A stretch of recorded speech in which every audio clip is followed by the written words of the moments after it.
अच्छा भैया, आज हम लोग बात करेंगे कि पैथोलॉजी में हम लोगों को क्या-क्या पढ़ना चाहिए और कौन-कौन सी ऐसी चीज़ें हैं जो हम अवॉइड कर सकते हैं। देखिए, जो सिस्टमिक पैथो है वो तो आपको अच्छे से पढ़नी ही है। आज हम बात करेंगे कि जनरल पैथ में मतलब जो हाई यील्ड पॉइंट हैं वो कौन-कौन से हैं आपके। तो जनरल पैथ में देखिए कि सबसे पहले, क्योंकि मेरे पास 2023 एडिशन है तो मैं उसके अकॉर्डिंग ही बताऊँगा आपको। तो जनरल पैथ में सेलुलर इंजरी इम्पोर्टेंट है, ठीक है? उसमें सेलुलर एडेप्टेशन कैसे हो रही है आपको पता होना चाहिए। इसमें आप अगर ज़्यादा नहीं पता चल रहा तो याद रखने में दिक्कत हो रही है तो आप इतना याद रख सकते हैं कि उसकी एग्जांपल्स क्या-क्या हैं। उसके बाद भैया हमारे पास आ गया रिवर्सिबल और इरिवर्सिबल सेल इंजरी, ठीक है? इसके जो मेन की पॉइंट्स हैं, जैसे रिवर्सिबल में आ गया सोडियम पोटेशियम पंप्स के कारण होता है सेलुलर स्वेलिंग, ठीक है? इरिवर्सिबल में आ गया पिक्नोसिस होता है, ठीक है? और मेम्ब्रेन ब्लैबिंग होती है रिवर्सिबल में। तो ये सब जो पॉइंट्स हैं ये आपको याद रहेंगे उतना बढ़िया रहेगा भैया। तो आगे चलते हैं, आगे आपको एपोप्टोसिस के बारे में पता होना चाहिए कि इसमें कौन-कौन से जीन जो हैं वो रेगुलेट करते हैं, कौन से जीन इसको इनएक्टिवेट करते हैं, इन सब चीज़ों के बारे में आपको पता होना चाहिए।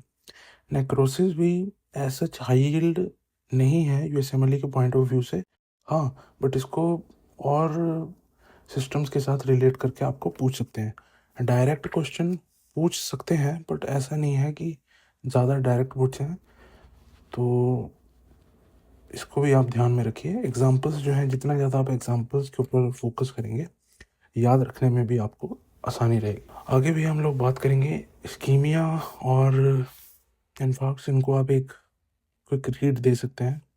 आज तक कोई क्वेश्चन पूछा नहीं है, तो यू वर्ल्ड में भी हमने देखा नहीं आज तक इसके बारे में एक क्वेश्चन, तो आप इसको रीड दे सकते हैं। जो ऐसे टॉपिक्स होते हैं ना, इन पे हमें टाइम नहीं वेस्ट करना है, इसको 2-3 बार रीड कर लेना है और जब आपका 4th-5th राउंड हो यू फर्स्ट एड का, तो इनको आप अवॉइड कर सकते हैं। आपको मेन बात पता क्या है।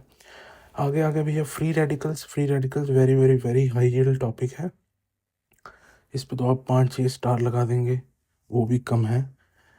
तो इसको आपको बहुत अच्छे से पढ़ना है, कौन-कौन से एंजाइम्स हैं, ठीक है? कौन-कौन से ट्रांजिशन मेटल्स हैं, किस-किस कारण से होती है रेडिएशन एक्स। और भी आपको फ्री रेडिकल इंजरी में जो मोस्ट इम्पोर्टेंट पॉइंट है जिसमें आपको फँसा सकते हैं, ROP, retinopathy of prematurity in the neonates, ठीक है? तो इस चीज़ का भी आपको ध्यान रखना है।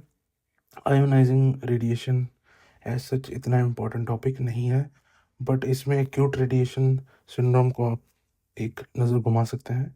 क्वेश्चन पूछे गए हैं आपके यूआर में भी।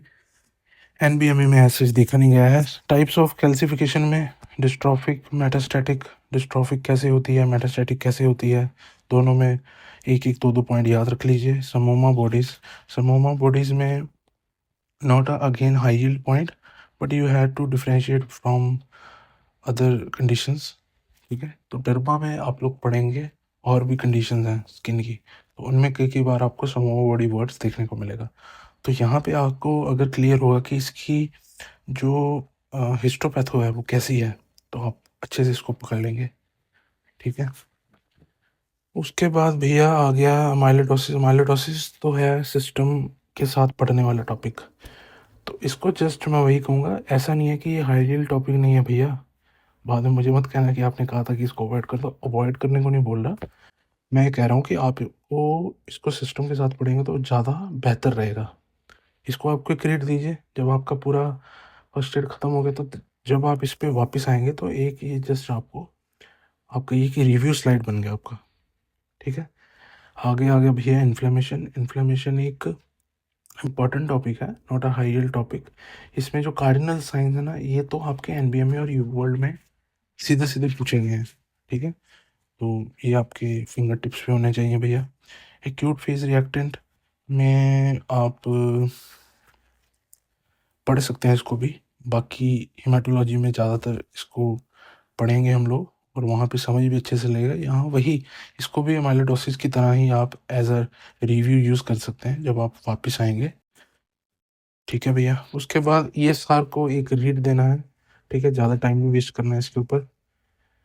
और acute inflammation very very high yield topic, इसमें क्वेश्चन आते हैं। इन्फ्लाजोम हो गया, toll like receptors, arachidonic acid metabolites, ठीक है, मास्ट सेल, बेसोफिल्स, सब सब पढ़ना है भैया आपको, ठीक है।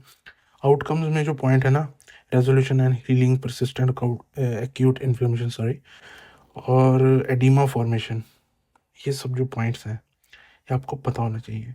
अब आप लोग कहेंगे कि ये इतने सारे पॉइंट्स हैं, इनको याद कैसे रखना है? तो मैंने क्या किया था अपनी प्रेप के टाइम पे, मैंने एक्यूट और क्रोनिक के पैराग्राफ बना लिया था, तो उनमें क्या क्या डिफरेंसेस हैं आमने सामने लिख लिया था, तो उससे क्या है, रिकॉल करना ईजी हो जाता है, ठीक है भैया। अब ल्यूकोसाइट एक्स्ट्रापोजिशन भैया, इस पे भी जितने आप स्टार लगाएंगे उतने कम है, बहुत ही ज़्यादा हाई यील्ड टॉपिक है। और इसमें अगर आपको समय नहीं लग रहा, ठीक है, ज़्यादा माथाख्वारी नहीं करनी है, इसको रट लो, ठीक है, रट लो कौन कौन से आपके इंटरल्यूकिन हैं जो इस पे वर्क कर रहे हैं, उनको आप रट लो तो बेटर रहेगा आप लोगों के लिए, ठीक है भैया। और वैसे समझ समझ के रखोगे तो ज़्यादा बढ़िया है, मैं तो यही कहूँगा। कई बार होता है ना, कोई टॉपिक हमें समझ नहीं लगता, उस केस में आप इसको रट लेंगे क्योंकि क्वेश्चन इसमें से पूछे गए हैं आपके एनबीएमई में, तो ये हाई यील्ड टॉपिक है भैया। उसके बाद भैया क्रॉनिक इन्फ्लेमेशन आ गया, वुंड हीलिंग आ गया। वुंड हीलिंग में जो मीडिएटर्स हैं, इनको ज़्यादातर जो लोग हैं ऊपर ऊपर से पढ़ लेते हैं, ऐसा बिल्कुल भी नहीं करना है भैया, ये हाई यील्ड है। रादर देन कि जब आप यू वर्ल्ड सॉल्व करेंगे तो वास्कुलर एंडोथेलियल ग्रोथ फैक्टर के ऊपर क्वेश्चन हैं, बाकियों के ऊपर भी हैं, तो मेरे भी ध्यान में नहीं है, इसके ऊपर तो था, मुझे अभी याद आ रहा है एकदम से। उसके बाद आ गया भैया वुंड हीलिंग के phases, you have to remember, आपको पता होना चाहिए कि कॉपर की डेफिशिएंसी से क्या होता है, विटामिन सी की डेफिशिएंसी से क्या होता है, जिंक की डेफिशिएंसी से क्या होता है, कोलेजन 3 से कोलेजन 1 नहीं बन पाता, ठीक है भैया। आगे चलते हैं भैया, आगे हमारे पास आ गया ग्रैनुलोमेटस इन्फ्लेमेशन। इसमें भी एज सच क्वेश्चन नहीं पूछे गए हैं, हाँ, इसमें आप ये याद रख सकते हैं कि कैसिएटिंग नॉन कैसिएटिंग ग्रैनुलोमास, उनमें डिफरेंस याद रख सकते हैं।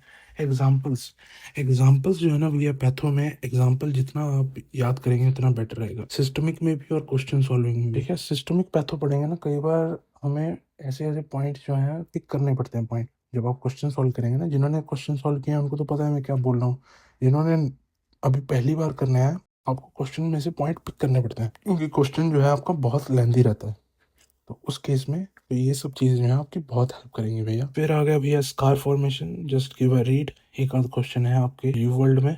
और फिर आ गया भैया नियोप्लेजिया हाई यील्ड नहीं कहूँगा, पर इट्स अ इम्पॉर्टेंट टॉपिक, आपको पता होना चाहिए कि डिस्प्लेजिया में क्या होता है, कार्सिनोमा इन सिटू में क्या होता है, प्री इन्वेजिव क्या होता है, इन्वेजिव कार्सिनोमा क्या होता है, मेटास्टेसिस क्या होता है, तो ये बेसिक सी टर्म है, आप अगर उसका नाम पढ़ेंगे डिस्प्लेजिया, प्री इन्वेजिव, इन्वेजिव, तो आपको नाम से ही जो है वो क्लियर हो रहा है, ठीक है भैया। उसके बाद आ गया ग्रेड्स और स्टेज। ग्रेड्स का है, आपको बस यही याद रखना है, degree of cell differentiation mitotic activity, और स्टेजेस में आपको याद रखना है कि how much it is invasive, कितना ज़्यादा डूंगा है, मतलब डीप कितना है उसका इन्वेजन, ठीक है। हॉलमार्क्स ऑफ कैंसर छोड़ दो भैया, टाइम वेस्ट है, आज तक क्वेश्चन नहीं पूछा है और ना ही इस पर ज़्यादा टाइम वेस्ट करना है आपको। इम्यून चेक पॉइंट इंट्रैक्शन, इसको पढ़ना है भैया अच्छे से, इस पे क्वेश्चन पूछे गए हैं, तो इन सब पे ना क्वेश्चन पूछे गए हैं आपके एनबीएमई में, तो इसको आप जो है अवॉइड मत करिए, इसको 2-3 बार पढ़िए, अगर नहीं समझ लग रहा बीएनबी पे जाइए। उसके बाद आ गया कि कौन सा कैंसर जो है उसकी इंसिडेंस और मोर्टेलिटी है,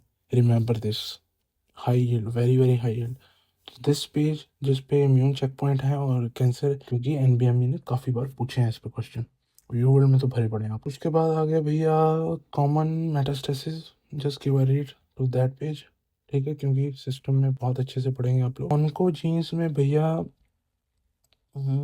ऑन्कोजीन्स आपको याद करने पड़ेंगे, ऑन्कोजीन्स से बचने का कोई उपाय नहीं है, बस यही है कि इनको बार बार लिख के देखिए, रीड करिए, अगर लिखने से कतरा रहे हैं तो रीड करिए, जितना ज़्यादा एक पेज को आप रीड करेंगे ना, लिखेंगे तो उसकी एक पिक्टोरियल मेमोरी बन जाएगी आपके दिमाग में, लिखे हुए पेज को ही बार बार रीड करेंगे तो आपकी पिक्टोरियल मेमोरी है वो वापस से आपको शॉर्ट से लॉन्ग में जाना शुरू हो जाती है, तो आपको ये याद करने पड़ेंगे भैया, सारे नहीं याद करने हैं, तो इम्पोर्टेंट सुन लीजिए एक बार। रेट हो गया, ठीक है, ELK हो गया, ठीक है, EGFR हो गया, BCR ABL, JAK 2, c KIT, KRAS, APC, MEN1, NF1 NF2, PTN, RB1, TP53, TSC1, TSC2, VHL, VT1, ठीक है, ये आपको याद रखना है। और ऑन्कोजीन कैसे होता है, 1 एलील से होता है, ठीक है। ट्यूमर सप्रेसर नॉर्मल काम है इनका क्या भैया, आप लोगों को पता ही है, 2 एलील चाहिए। ट्यूमर सप्रेसर का मेन काम तो है कि ट्यूमर को होने से रोकना। तो ये जो है बेसिक सी चीज़ें, आप भी कह रहे होंगे क्या बोल रहा है, फालतू चीज़ें, मेन बात बताना। तो हाँ भैया, ये बेसिक सी चीज़ें आपको पता होनी चाहिए। बाकी जो मेन मेन है जीन प्रोडक्ट, ये आपको याद रखना है। नेक्स्ट पेज पे है भैया carcinogens, avoid the old stuff. इसको जस्ट आप रीड दे सकते हैं, बाकी ज़्यादा इस पर टाइम वेस्ट नहीं करना है, ठीक है। जो ऐसे रीड वाला टॉपिक बोल रहा हूँ ना, इसको आप जब आप फर्स्ट पास करेंगे, सेकंड पास मतलब जब आप पहली बार पढ़ेंगे, फर्स्ट सेकंड टाइम पढ़ेंगे, तो आप इसको बस रीड करिए। जब आप थर्ड फोर्थ फिफ्थ पे पहुंच जाएंगे तो इसको आप अवॉइड भी कर सकते हैं। ऑन्कोजेनिक नेक्स्ट पेज पे आ गया, oncogenic microbes, avoid that whole page. उसके बाद आ गया भैया, हाँ इसको भी अवॉइड कर दीजिए। तो ऑन्कोजीन और उसके सामने वाला पेज दोनों आप अवॉइड कर सकते हैं, सिस्टमिक में हम अच्छे से पढ़ेंगे। और पैरानियोप्लास्टिक सिंड्रोम्स, इसमें भैया लेसर ट्रिलैट साइन, एकैंथोसिस नाइग्रिकेंस, सब आपके सिस्टम्स में आएंगे। अगर तो आपने पढ़ रखा है, जस्ट गिव अ रीड, आपको रिकॉल हो जाएगा। जो मैं आपको रीड के लिए बोल रहा हूँ ना, ये एक रैपिड, आप समझ लीजिए रैपिड रिवीजन है मैरो रेपलेटर का, जहाँ समझ लीजिए पर्ल्स हैं मैरो के, वही चीज़ है भैया ये, ठीक है। इन पे टाइम ना वेस्ट करते हुए, मतलब इनको रटने नहीं बैठ जाना है, क्योंकि जिन्होंने पढ़ा ही नहीं है तो टाइम वेस्ट करेंगे ना यहाँ पे। जिन्होंने ऑलरेडी पढ़ रखा है कैंथोसिस नाइग्रिकेंस क्या होता है, जहाँ पे हाइपरपिगमेंटेशन होता है, वेलवेटी स्किन जो है, पेप्यूल्स देखने को मिलते हैं, एक्सिला और नेक पे होता है। जिन्होंने तो पढ़ा है उनको पता है, उनको एकदम से क्लिक होगा। यहाँ पे इमेज नहीं दी है, डेमो में दी है इमेज, तो आपको एकदम से क्लिक होगा यहाँ पे, जिन्होंने पढ़ा है। लेसर ट्रिलैट जीआई एडिनोकार्सिनोमा के साथ, ठीक है। तो ये जो है विसरल कार्सिनोमास या मेगैलेग्नेंसी के साथ लेसर ट्रिलैट साइन है, यहाँ पे आपको नहीं पता चलेगा। जैसे आप पढ़ते जाएंगे, जो मैं आपको बता रहा हूँ ना, गिव अ रीड, उसको आपने वापस से पढ़ना है, ये नहीं कि इसको अवॉइड कर देना। जो मैं फुल अवॉइड बोल रहा हूँ, you just full avoid, no need to study. उसके बाद आ गया भैया पैथोलॉजी एजिंग। पैथोलॉजी एजिंग में भैया लिपोफस्किन जो है लास्ट में, गिव अ रीड, इसमें आपको पता होना चाहिए कि लिपोफस्किन में जो पिगमेंटेशन आती है वो येलो ब्राउन आती है, ठीक है। एज क्या होती है, इसमें ज़्यादातर केस ना ऑटोप्सी का आता है, ठीक है। तो लिपोफस्किन मेरे हिसाब से तो भैया हाई यील्ड टॉपिक है, इसको आप हाई यील्ड मार्क कर लीजिए।